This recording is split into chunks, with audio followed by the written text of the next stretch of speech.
people of Kenya are telling me, and I believe they are telling all of you, they don't know who will be president, but they know who will not be.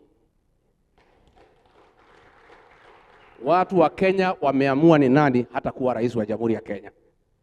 Wametuambia sisi yote tutoe mtu hapo ndio mnataka hata nyinyi. I want to give my commitment and that of DCP that we shall make whatever sacrifices necessary to have one presidential candidate to make William Ruto one term.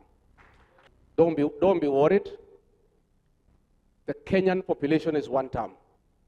Viongozi ndio wanaradarada kutafuta pesa kwa Kasongo. But wananchi wako sawa, si ndio? The wananchi are okay.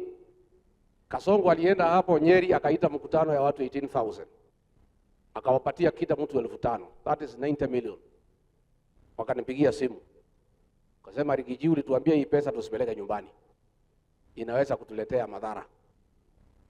Panga mkutano Karatina, tutumie hii pesa kuleta watu kwa hiyo mkutano. So I called a meeting, they paid fare for everybody and lunch. I addressed a meeting of 30,000. That is why they were annoyed, wakasimamisha mkutano ya Udhaya and Kiawara. That will continue. So don't be worried. There was a narrative in the beginning of the year to watu wanatoka United Opposition, sijui wanatoka DCP wanaenda kwa Kasongo. Hakuna mtu anatoka DCP ama United Opposition. Those were moles and spies of Kasongo in our party. We have removed them. Wamerudi pahali walitoka.